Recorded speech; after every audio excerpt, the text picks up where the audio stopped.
ETF index mutual funds నేర్చుకుని stock మార్కెట్లో రాణించాలనుకుంటున్నారా? వెంటనే ఈ నెంబర్కి కాల్ చేయండి.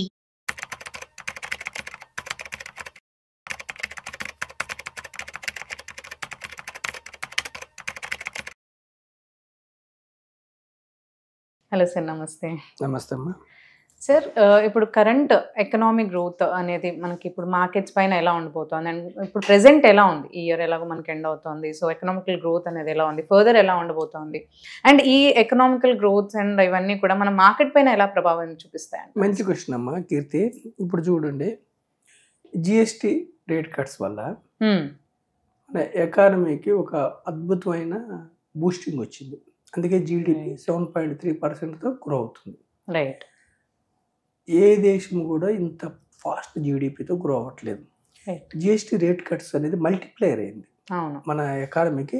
ఇప్పుడు ఇన్కమ్ ట్యాక్స్ రేట్ కట్స్ వల్ల మన ఎకానమీ 1.01% మాత్రమే మల్టిప్లై అవుతుంది. కార్పొరేట్ జిఎస్టి రేట్ కట్స్ వల్ల కార్పొరేట్ ట్యాక్స్ మాత్రం 1.02 టైమ్స్ మల్టిప్లై అవుతుంది. వేరే జిఎస్టి రేట్ కట్స్ వల్ల గవర్నమెంట్కి 1.08 times growth. Individuals purchasing power పెరగటం వల్ల, అన్ని వస్తువుల మీద తగ్గించడం వల్ల మోస్ట్లీ ఎకానమీ బూస్ట్ అవుతుంది. అంటే 1% జిఎస్టీ తగ్గిస్తే 1.08 ఇంపాక్ట్ ఎకానమీ మీద పడింది. తగ్గించడం వల్ల ఎకానమీ బూస్ట్ అవుతుంది. సో ఇది చాలా మంచి పరిణామం. రెండవది పాయింట్ అంటే జిఎస్టీ రేట్ కట్స్ మన ఎకానమీకి మల్టిప్లేయర్. సెకండ్ పాయింట్ అంటే banking system liquidity surplus. Banking సిస్టంలో మన రిజర్వ్ బ్యాంక్ ఆఫ్ ఇండియా డబ్బుని పంపు చేస్తుంది. ఏ విధంగా? ఓఎంఓ అంటే బాండ్స్ కొనటం ద్వారా 1,00,000 కోట్లు మన బ్యాంకింగ్ సిస్టమ్కి డబ్బు వస్తుంది. బ్యాంక్ ఏం చేస్తే అల్టిమేట్గా రిజర్వ్స్ పెరగానే ప్రజలకి తక్కువ వడ్డీ రేట్లు తగ్గటం వల్ల, తక్కువ వడ్డీ రేట్లకి అప్పటి వల్ల ప్రజల క్రెడిట్ గ్రోత్ పెరుగుతుంది. కార్పొరేట్స్ అప్పులు తీసుకుంటారు, కంపెనీలు అప్పులు తీసుకుంటాయి. శుభ పరిణామం. మూడవది ఏమిటి? Macro indicators. ఇన్ఫ్లేషన్ అదుపులో ఉంది. ఓకేనమ్మా. క్రూడ్ ఆయిల్ రేట్స్ గత కొంతకాలంగా క్రూడ్ ఆయిల్ రేట్స్ తగ్గుతున్నాయి ప్రపంచవ్యాప్త డిమాండ్ వల్ల. జిఎస్టీ కలెక్షన్ కూడా బాగుంది. తగ్గిస్తే కూడా కొంచెమే తగ్గింది రెవెన్యూ, కానీ బాగుంది. ఫారెక్స్ రిజర్వ్స్ స్థిరంగా ఉన్నాయి. మ్యానుఫ్యాక్చరింగ్ పిఎంఐ కానీ సర్వీసెస్ పిఎంఐ కానీ మనకి చాలా బాగుంది. నాలుగవది ఏంటంటే మన దేశంలో ఫైనాన్షియల్ సెక్టర్స్ మిక్కిలి అభివృద్ధి చెందుతుంది.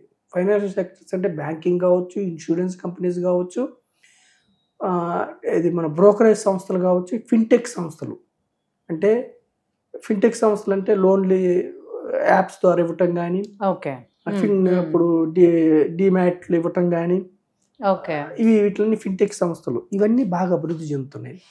ఇప్పుడు చూడమ్మా, ఫైనాన్షియల్ అసెట్స్ టు జీడిపి అంటే ఈ ఫైనాన్షియల్ కంపెనీస్ ఉన్నాయి కదా, బ్యాంక్స్ అన్నాను, ఇన్సూరెన్స్ కంపెనీస్ అన్నాను, పెన్షన్ ఫండ్స్, పబ్లిక్ ఫైనాన్షియల్ ఇవన్నీ వీళ్ళ అసెట్స్ 2024లో మనకి మన జీడిపి ఏమో 2024లో $3.9 ట్రిలియన్.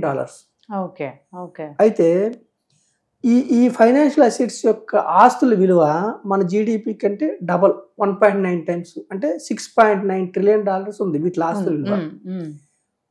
20 years అంటే 2047కి మన జీడిపి మనం ఎంత ఎక్స్పెక్ట్ చేస్తుంటే $30 ట్రిలియన్. సుమారుగా అమెరికన్ జీడిపి ఇప్పుడు ఎంత ఉందో అంత $1 ట్రిలియన్. అయితే ఫైనాన్షియల్ అసెట్స్ ఎంత పెరుగుతాయని ఎక్స్పెక్ట్ చేస్తున్నామంటే 4 times. అంటే మన $30 ట్రిలియన్ మన జీడిపి అయితే $120 ట్రిలియన్ ఈ ఫైనాన్షియల్ సంస్థల ఆస్తులు పెరుగుతాయని మనం ఎక్స్పెక్ట్ చేస్తున్నాం. అంటే ఫినాన్షియల్ సంస్థల్లో హ్యూజ్ గ్రోత్ ఉంది.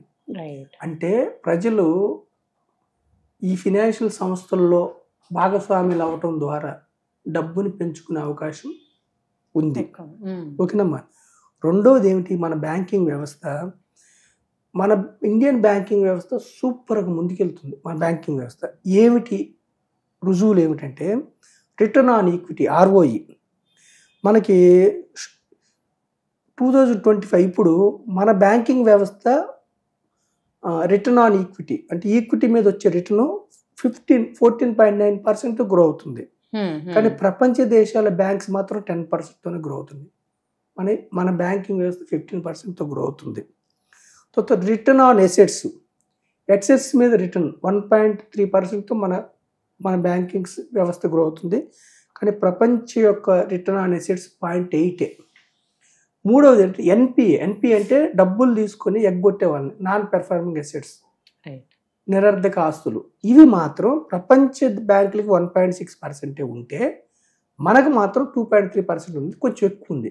కానీ గత 5 ఏళ్ల క్రితం మన ఎన్పిఎస్ 7%, 8% అలా ఉండే, తగ్గుముఖం పడుతున్నాయి. డబ్బులు ఒకప్పుడు మన దగ్గర నీరవ్ మోడీ కానీ విజయ్ మాల్యా కానీ వీళ్ళు 1000 కోట్లు తీసుకొని ఎగ్గొట్టి పారిపోయేవాళ్ళు. ఇప్పుడు తగ్గుముఖం పడుతుంది. సో ఎన్పిఎల్ తగ్గుతున్నాయి ఏంటి, బ్యాంక్స్కి లాభాలు వస్తాయి, బ్యాంకింగ్ వ్యవస్థ బూస్ట్ అవుతుంది. బ్యాంకింగ్ వ్యవస్థ బూస్ట్ అయితే బ్యాంక్కి లాభాలు వస్తే ఏం లాభం, మళ్ళీ లోన్, ఎకానమీ అంతే. తర్వాత ప్రైస్ టు బుక్ రేషియో, ప్రపంచ బ్యాంక్స్ దేశాల ప్రైస్ టు బుక్ రేషియో 0.8 ఉంటే మనది 1.9. అంటే 1 లోపు ఉంటే తక్కువ రేటుకి దొరుకుతున్నాయి అని అర్థం. 1.8 ఉంటే కొంచెం ప్రీమియం చెల్లిస్తున్నాం మనం బ్యాంక్ స్టాక్స్ కానీ. అయితే ఇక్కడ ఎందుకు చెల్లిస్తున్నాం అంటే ఆప్టిమిజం, అంటే ఆశావాహ దృక్పథం, అంటే మన బ్యాంకింగ్ వ్యవస్థ ఫ్యూచర్లో బాగుంటుందని కాబట్టే ప్రైస్ టు బుక్ రేషియో ఎక్కువ ఉంది. ఓకేనమ్మా. సో మనం ఏం చెప్తున్నాం, గత అనుభవాల నుంచి మన బ్యాంకింగ్ వ్యవస్థ పాఠాలు నేర్చుకొని ముందుకెళ్తుంది. సో దేశం ముందుకెళ్తుంది. ఓకేనమ్మా. ఇవి కాకుండా ఇంకా మనం ఏం చెప్తున్నామంటే 5th పాయింట్ చెప్తున్నా చూడమ్మా, రూరల్ డిమాండ్. గత 4-5 ఏళ్ళ నుంచి అర్బన్ కన్జంప్షన్ ఎక్కువ ఉంది. ఫస్ట్ టైం ఈ సంవత్సరం రూరల్ డిమాండ్ కూడా పెరిగింది. రూరల్లో కూడా గ్రామీణ ప్రాంత ప్రజలు కూడా విపరీతంగా ఖర్చు పెడుతున్నారు. గ్రామీణ ప్రాంత ప్రజలు కూడా విపరీతంగా లోన్లు తీసుకుంటున్నారు. ఐఫోన్లు కావచ్చు, ఇంట్లో కన్స్యూమర్ డ్యూరబుల్స్ కావచ్చు, దేనికైనా కార్లకు కావచ్చు, బైక్లు కావచ్చు. సో ఇది శుభ పరిణామం. తర్వాత హౌసింగ్ క్రెడిట్ అంటే మీరు చూడండి, పర్సనల్ లోన్లే కాదు, కన్స్యూమర్ లోన్స్ తీసుకొని కుటుంబం లేదు. మన కన్స్యూమర్ కోసం, అంటే మన వాడక వస్తువుల కోసం ప్రతి కుటుంబం లోన్లు తీసుకుంటుంది. విపరీతమైన గ్రోత్ మూమెంటం ఉంది. ఎంత మూమెంట్ ఉందంటే 16% ఇయర్ పెరుగుతూ పోతుంది కన్స్యూమర్ లోన్స్. సో ఇది ఎకానమిక్ సూచిక. ఓకేనమ్మా. ఇది కాకుండా ఇంకొకటి ఏంటంటే గత 4 ఏళ్ల నుంచి మన దేశ గవర్నమెంట్ డిఫెన్స్ మీద, because of geo political tensions, ఇప్పుడు ప్రపంచ దేశాల మధ్య టెన్షన్స్ నెలకొంటున్నాయి. దీనివల్ల safe side defence capex, defence మీద మన యొక్క ఎక్స్పెండిచర్ పెంచుతూ సో గవర్నమెంట్ క్యాపెక్స్ పెంచుతూ పోతున్నారు.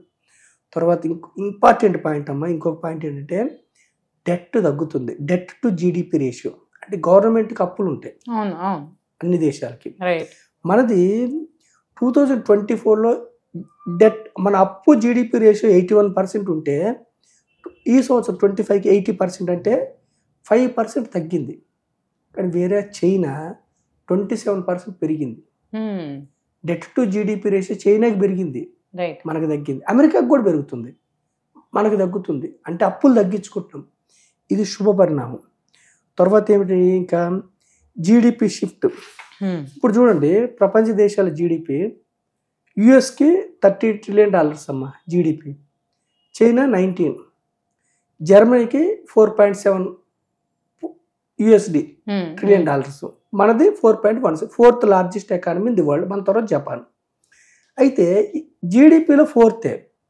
పర్ క్యాపిటల్ ఇన్కమ్, అంటే ప్రజలు ఒక్కొక్క వ్యక్తికి వచ్చే తలసరి ఆదాయము యుఎస్ మాత్రం $90,000 ఉంది, చైనాకి 13,000 ఉంది, జర్మనీకి 55 ఉంది, $55,000 మనకి మాత్రం $2,800 మాత్రమే. అంటే దీని అర్థం ఏమిటంటే మన ప్రజలు సంపాదించుకోవడానికి, తలసరి ఆదాయం పెంచుకోవడానికి మిక్కిలి అవకాశం.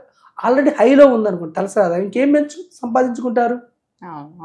మనది $2,800 ఉంది, అంటే సుమారు ఒక్కొక్క మనిషికి ఇంటూ 90 మల్టిప్లై చేస్తే డివైడెడ్ బై 12 ఒక 20,000 25,000 తలసరి ఆదాయం ఉంది. మిక్కిలి అవకాశం ఉంది. తర్వాత ఏంటి, రష్యాతో ట్రేడ్ డెఫిసిట్ ఉంది. మనం మనం ఇంపోర్ట్ చేసుకునేవి 63 బిలియన్ యూఎస్ డాలర్స్ అయితే ఎక్స్పోర్ట్ చేసేది 4.88, అంటే చాలా డిఫరెన్స్ ఉంది. దీన్ని తగ్గించుకోవడం కూడా మనం మొన్న రష్యా పుతిన్ గారిని పిలిచి trade deal next 5 yearsలో $100 billion trade deal చేసుకుంటాం. సో నేనేం చెప్తున్నానంటే అమ్మా, మన దేశానికి ఉన్న అనుకూలత ప్రపంచ దేశాల్లో ఏ దేశానికి లేదు. కానీ పోర్ట్ఫోలియో డిజైన్ చేసుకునేటప్పుడు గుడ్డిగా ఈత రాకుండా సముద్రంలో దూకొద్దు.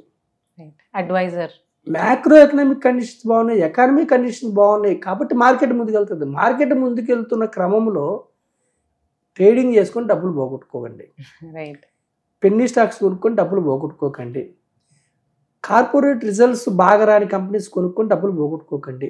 డైవర్సిఫికేషన్ లేకుండా కొనుక్కొని ఎవరో ఏదో టిప్స్ చెప్పారని డబ్బులు పోగొట్టు. ఇంకా పెద్ద డిసడ్వాంటేజ్ ఏంటంటే అన్నోన్ లింక్స్, అన్నోన్ వాట్సాప్ గ్రూపులో వచ్చిన వాటికి ఆకర్షితులై పెద్ద పెద్ద చదువులు చదువుకున్న వాళ్ళు గ్రూప్ 1 ఎంప్లాయీస్ లాగా, లేదంటే పెద్ద పెద్ద డాక్టర్స్, సాఫ్ట్వేర్ ఇంజనీర్స్ కూడా కృత్రిమమైన డిమాట్ అకౌంట్ ఇచ్చి వాళ్ళ లాభాలు చూపించి కొంత పెట్టించిన తర్వాత సైబర్ మోసాలు చేస్తున్నారు. అలాంటి వాటిలో ఇరుక్కోవద్దు.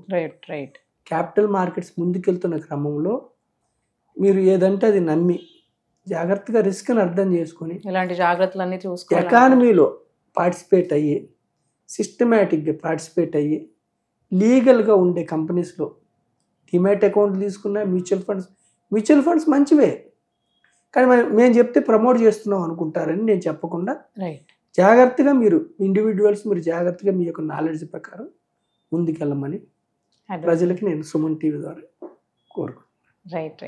Thanks, sir. Thank you for sharing all this information with us. Thank you so much. Thank you, ma'am.